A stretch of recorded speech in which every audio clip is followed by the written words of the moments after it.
Mä oon Ari Hakkarainen klaava.fi:stä. Mä oon Kai Nyman Piksumediasta. Ari, internet on avaamassa kulttuurille ja historialle väyliä koteihin. Joo. Nyt etenkin viime vuonna jotenkin mun mielestä tämä kehitys on joko nopeutunut tai sitten jo niin kuin kauan pohjatyötä vaatineet tämmöinen arkistojen ja museoiden avautuminen nettiin on niin kuin kiihtynyt huomattavasti. Että viime vuonna tapahtui mun mielestä monta merkittävää tällaista hienoa asiaa, joka tuo kulttuuria ja historiaa internetin kautta ihmisten koteihin. Voisin muutaman esimerkin mainita täältä parhaasta päästä. Taiteen ystävät löytää Vincent van Goghin museo on tuonut hänen kirjeenvaihtoaan nettiin ja sen alkuperäiset kirjeet on siellä katseltavissa. Niissä on monessa piirroksia mukana. Joo. Ja ne on ranskankielisiä, mutta siellä on englanninkielinen käännös sitten aina siitä, että mitä hän on touhunut ja maalannut ja kuinka paljon hän veljeltään rahaa pyytää tällä kertaa tarpeisiinsa. Se on siellä netissä, mutta sitten siitä on myös painettu valtaisa moniosainen kirja, joka maksaa monta $100, mutta niin kun netissä voi aika suurta osaa siitä katsella. Se on hieno.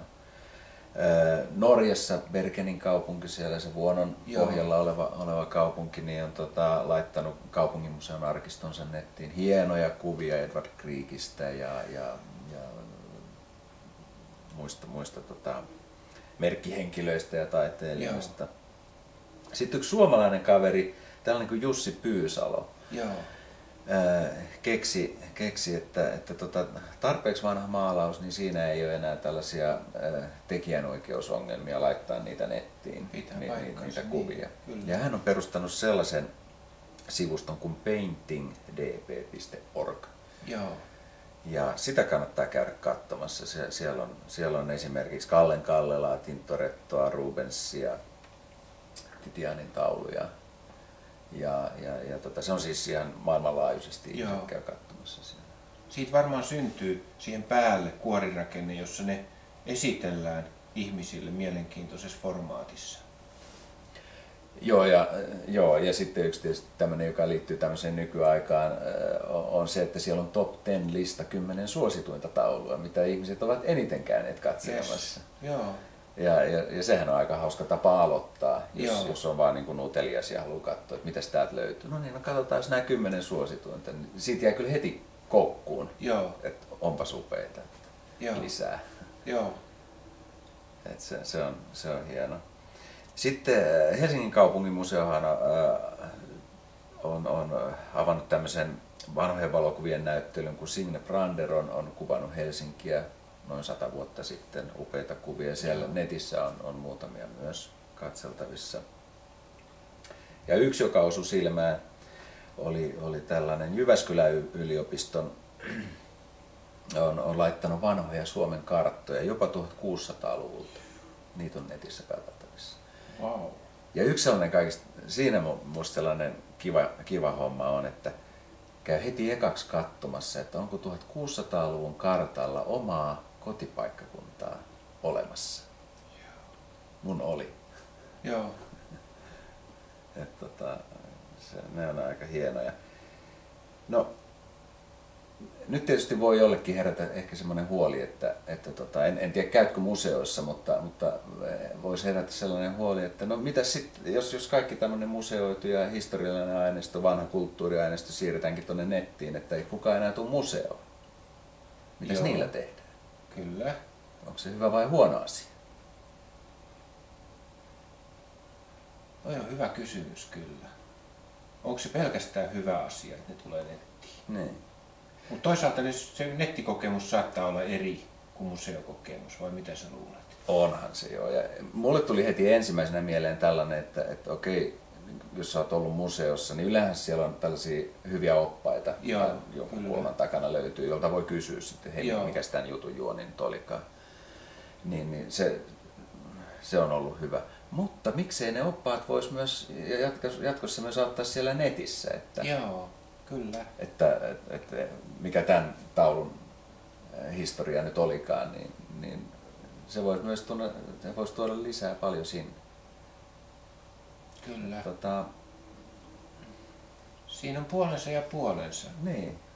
Mutta täytyy sanoa, että kun mä olin viime syksynä Louvressa käymässä, niin sitä kokemusta on vaikea korvata nettikokemuksella vielä toistaiseksi. No näinhän se on kyllä. Et kun kävelet niitä käytäviä ja voit vilkaista niitä teoksia, mitä siellä on seinillä ja ymmärtääkin niistä jotain, niin se on sellaista, mitä on hirveän vaikea netissä vielä toistaiseksi toistaa. Joo. Ja museossa kävit varmaan katsoa Mona Lisan.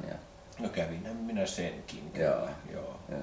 Et kyllähän nämä tällaisia, ne on semmoisia kokemuksia. Ne on kyllä kokemuksia. Ja sitten siellä on kokemus se, että ymmärtää jotain tästä ja sitten näkee muita saman taiteilijan töitä ja ymmärtää siitä kokonaisuudesta jotain enemmän, mitä ei sitä merkitystä ei synny netissä. Joo, kyllä. Mutta museossa en olisi, jos olisin käynyt vaikka Amsterdamin Van Gogh-museossa, niin en välttämättä olisi siellä huomannut tällaista pientä yksityiskohtaa, joka mulle jäi mieleen sieltä museon nettisivuilta. Oli semmoinen, että Van Gogh aloitti maalaamaan vasta 26-vuotiaana. Kas. Ajattele, se teki sitä ennen muita hommia ihan, ei se maalannut ollenkaan. Se rupesi vasta opettelemaan maalaamista 26-vuotiaana. Sitten meni semmoinen 5 vuotta, kun se haki sitä tyyliä ja opetteli. Ja sitten alkoi niin syntyä. Mutta toisaalta siinä on sitä tietotaidollista puolta Van Goghista, mikä saa siellä netissä helposti. Sitten on semmoinen tunnepuoli, joka helposti niin kuin syntyy siitä, että se Van Gogh-museo on jossakin tietyssä kaupungissa, tietyssä maassa. Ja kun sä menet sinne katsomaan sitä Van Gogh-museota, se kokemus on jotain erilaista kuin mennä nettiin tänä päivänä. Joo, kyllä. Ja kenties sä menet jonkun kanssa sinne. Niin joo, sekin vielä. Ja voi vaikka mennä kahville sinne museoon Aivan. tai syömään ja tällaisia. Että ne on kaikki. Joo. Kyllä se on niin kuin isompi juttu. Mutta joka tapauksessa niin tällaisia asioita on nyt tästä viime vuodelta poimittu, jolla on aika selkeästi tälle 2010-luvulle niin kuin jatkumoa, että näitä asioita tapahtuu. E-kirja tulee kehittymään ja yleistymään ja tällainen TV:n, nettivideoiden, musiikin tällainen niin kuin yhteiselo ja markkinat varmasti maailma alkaa elää netissä. Enemmän ja enemmän. Joo, se pystyy nostamaan yhdessä yössä kolmiulotteinen näkymä on kuitenkin just tulossa.